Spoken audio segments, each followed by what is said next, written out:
UGC net 2021 में logical reasoning से 5 questions पूछे गए थे। आइए देखते हैं इन 5 क्वेश्चंस को, उनके डिटेल सॉल्यूशंस भी देखेंगे इस वीडियो में। आइए देखते हैं question 1, which one of the following sources of knowledge Pramana in classical Indian philosophy is based on similarity of the unobserved object with a known object. Option number 1 अर्थपति, option number B अनुमाना, option number C उपमाना, option number D अनुपलब्धि। अब यहाँ पर आपको पता होना चाहिए उपमाना जो है उसका मतलब होता है कंपैरिजन।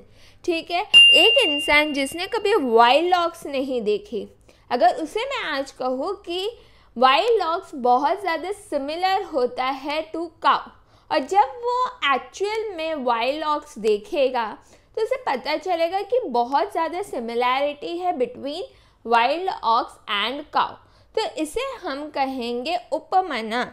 ठीक है, सो यहाँ पर करेक्ट आंसर है ऑप्शन नंबर सी। उपमाना कुछ नहीं बल्कि एक संस्कृत वर्ड है जिसका मतलब होता है कंपैरिजन। सो यहाँ पर करेक्ट आंसर है ऑप्शन नंबर सी उपमाना। आइए देखते हैं question 2, what is the correct sequence of a step in case of inference according to Indian logic. So यहाँ पर पूछा गया है मेथड ऑफ डिडक्शन। ठीक है, तो इसका सही सीक्वेंस पहले मैं आपको ये पूरा कॉन्सेप्ट समझा देती हूँ। ठीक है, तो यहाँ पर फर्स्ट है प्रतिचिह्न। प्रतिचिह्न का मतलब होता है थीसिस। ठीक है, उसके बाद सेकंड में आता है हेतु। हेतु का मतलब होता है रीजन। थर्ड है उदाहरणा, इसका मतलब होता है एग्जाम्पलिफिकेशन। फोर्थ है उपनया, उपनया का मतलब होता है एप्लीकेशन। और फिफ्थ है निगमना, इसका मतलब होता है कंक्लूजन। सो आइए सॉल्व करते हैं ये question, what is the correct sequence of the steps in the case of inference according to Indian logic. So जैसे कि मैंने आपको समझाया, सबसे पहले यहाँ पर है प्रतिचिह्न।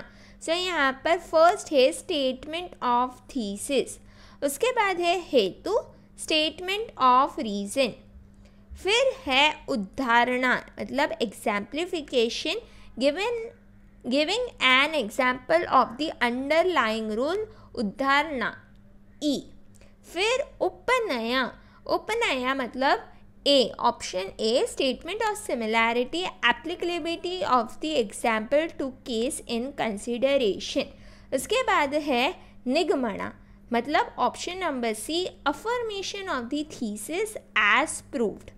सो आइए देखते हैं यहाँ पर करेक्ट ऑप्शन कहाँ छुपा हुआ है। सो यहाँ पर करेक्ट आंसर है option number 3, D, statement of thesis प्रतिचिह्न, बी, स्टेटमेंट ऑफ रीजन हेतु, E, giving an example of the underlying rule, उदाहरणा, A, statement of similarity, applicability of the example to case in consideration, upanaya, फिर C, affirmation of thesis as proof, निगमना। आइए देखते हैं next question. Given below are two statements. Statement 1, according to classical Indian logic, this psychological sequence also corresponds to the logical sequence. Statement 2, the logical structure represents not how we ought to infer, but how as matter of fact we do infer. So यहाँ पर दोनों ही statements correct है। Statement 1 भी true है और statement 2 भी true है। So यहाँ पर करेक्ट आंसर आएगा option number A, both statement 1 and statement 2 are true. आइए देखते हैं क्वेश्चन 4। क्वेश्चन 4 एक मैच द कॉलम है।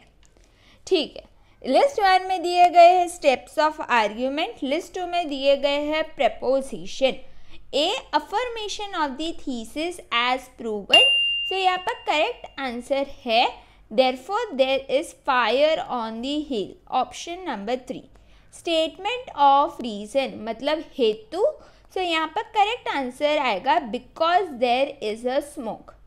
फिर है giving an example of underlying rule, उदाहरणा, यहाँ पर जो करेक्ट आंसर है वो है wherever there is a smoke there is a fire as in the kitchen.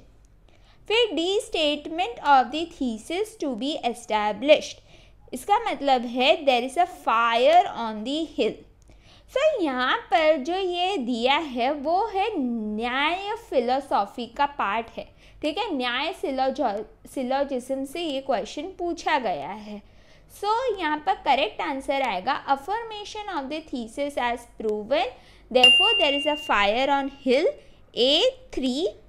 B statement of reason, 4 because there is a smoke, C giving an example of underlying rule, इसका correct answer है option 1 where there is a smoke there is a fire as in the kitchen। फिर D statement of thesis to be established, इसका correct answer है option number 2 there is a fire on the hill। आइए देखते हैं question 5th, which of the following schools of Indian philosophy reduce शब्द प्रमाण और verbal authority to inference. ए न्याय, B Vashishtha, सी Buddhist, D मीमांसा, ई सार्वका और लोक्यता। सो यहाँ पर है choose the correct answer from the options given below. अब यहाँ पर आंसर बहुत स्ट्रेट फॉरवर्ड है, करेक्ट आंसर है वशिष्ठ, चार्वाका और बुद्धिस्ट। सो यहाँ पर करेक्ट आंसर है ऑप्शन नंबर 2 बी वशिष्ठ, सी बुद्धिस्ट और ई चार्वाका या लोक्यता। ऑप्शन नंबर 2 यहाँ पर करेक्ट है। I hope you found the video helpful, and if you did then do like, share and subscribe to my channel. You can also follow me on Instagram and Facebook. Thanks for watching.